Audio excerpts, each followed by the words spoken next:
Hi friends, ஐநர் துணையில் நாளைக்கு என்ன நடக்க போகுதுன்னு பார்க்கலாம். வாங்க வீடியோக்குள்ளே போகலாம்.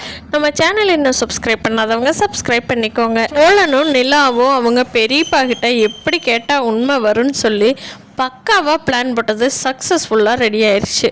பாண்டியும் பல்லவனும் உண்மையிலேயே திருடன்னு நினச்சிக்கிட்டாரு அவங்க பெரியப்பா. பார்த்து பாவம் பயந்து அலண்டுட்டார் இல்லையா. அப்புறம் நிலாவும் சோழனும் போய் அவருக்கு சப்போர்ட் பண்ணுற மாதிரி பண்ணி, ஆமாம் அவங்க என்ன கேட்டாங்க, எதுக்கு இதையெல்லாம் கேட்குறாங்க, பெரியப்பா பார்த்து பெரியப்பா, திருடனுங்க இப்போல்லாம் இப்படி தான் இருக்கிறானுங்க, நம்ம தான் ஜாக்கிரதையாக இருந்துக்கணும். ஆமாம் பெரியப்பா, எங்கள் அப்பாவோட வீட்டு பேரில் தான் எங்கள் அப்பா தாத்தா எழுதி கொடுத்தாரு அப்படின்னு சொன்னார். அப்போ அந்த பத்திரத்தை எங்கே பெரியப்பா வச்சாரு, அத்தைக்கிட்டையா இருக்குது அப்படின்னு கேட்குறாங்க.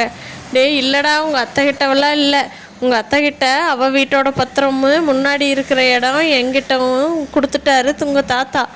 இந்த வீட்டோட பத்திரத்தை உயில் எழுதி உங்கள் அப்பங்கிட்ட தாண்டா கொடுத்தாரு. ஆனால் உங்கள் அப்பா எங்கே போட்டானோ யாருக்கிட்ட தெரியும். அப்புறம் அவன் குடிச்சிட்டு சுற்றிக்கிட்டு இருந்தியான். 2 கல்யாணம் பண்ணினியான். பொண்டாட்டிகிட்ட கொடுத்தானோ நீ எங்கே குடிச்சிட்டு கொண்டு வீசிட்டு வந்துட்டானோ யாருக்கிட்ட தெரியும்.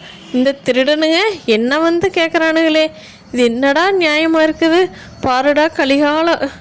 சோழா நல்ல நேரத்தில் வந்தடா அப்படின்னு சொல்லி அவங்க பெரியப்பா இருக்கிற உண்மையெல்லாம் வளரிடுறாரு. நிலாவுக்கும் சோழனுக்கும் பயங்கர சந்தோஷம். அப்பாடா எப்படியோ பத்திரம் இவங்ககிட்ட இல்லைங்கிறது தெரிஞ்சிருச்சு. அடுத்ததான் நம்ம போய் அங்கிள் கிட்ட தான் கேட்கணும் அப்படின்னு சொல்லி நிலா சொல்கிறாங்க. அதுக்கு சோழன் சொல்கிறாரு, ஆமாங்க அந்த ஆள் அதுதான், ஆனால் தெரியலேன்னு சொல்கிறா. அப்படியே அந்த ஆள் எங்கே போட்டிருக்கோம் என்னென்னு ஒன்றும் தெரிய மாட்டேங்குதே அப்படின்னு சொல்லி சோழனும் நிலாவும் புலம்புறாங்க. அப்போது பாண்டியும் பல்லவனும் சேர்ந்து, ஆமாம் எப்படியாவது அப்பா கிட்ட உண்மையை யோசிச்சாவது கண்டுபிடிக்க வச்சிடணும், இல்லைன்னா அந்த வீடு நமக்கு இல்லைன்னு ஆயிரும். எப்படியும் நம்ம அப்பா பேரில் தான் அந்த வீடு இருக்குது, அதனால் கண்டிப்பாக அது நம்ம வீடு தான், அதனால் ஏதோ ஒன்று பண்ணி சீக்கிரமாக கண்டுபிடிக்கணும் அப்படின்னு சொல்லிட்டு எல்லாருமே அவங்க அப்பாட்ட போய் உண்மை கேட்குறாங்க. ஆனால் அவங்க அப்பாவுக்கு ஞாபகமே இல்லை. நடேசனுக்கு வீட்டில் ஒரு பரனில் மேலே ஒரு சின்ன பெட்டியில் போட்டு பூட்டு வச்ச மாதிரி தாண்டா எனக்கு ஞாபகம். கரெக்டாக ஞாபகம் இல்லையாடா அப்படிங்கிறாரு. அப்போ எல்லோரும் ஐயோ சீல் வச்ச வீட்டில் எப்படி எடுக்கிறது, அந்த வீட்டுக்குள்ளே இருக்குதான்னு நம்ம தேடுறதுக்கே வீட்டை சீல் வச்சுட்டாங்களே முன்னாடி பின்னாடி எல்லாமே, நம்ம எப்படி எடுக்கிறது அப்படின்னு யோசிக்கிறாங்க. அப்போ சோழன் சொல்கிறான், ஆமாண்டா சீல் வச்சுட்டு அது பெரிய பேலஸு, போய் நம்ம ஓட்டை பிரிச்சுக்கிட்டு உள்ளே இறங்கி தேடி பார்க்கலாண்டா அப்படின்னு சொல்லி 4 பேருமே அந்த முடிவுக்கு வந்துடுறாங்க.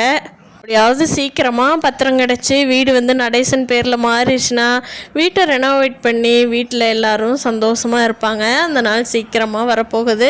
பார்க்கலாம் ஃப்ரெண்ட்ஸ், நாளைக்கு ஐயனார் துணையில் என்ன சுவாரஸ்யமாக நடக்க போகுது அப்படிங்கிறத. இந்த வீடியோ பிடிச்சிருந்தால் லைக் பண்ணிக்கோங்க. நீங்கள் என்ன நினைக்கிறீங்க என்ன கீழே கமெண்ட் பண்ணுங்கள். தேங்க்யூ.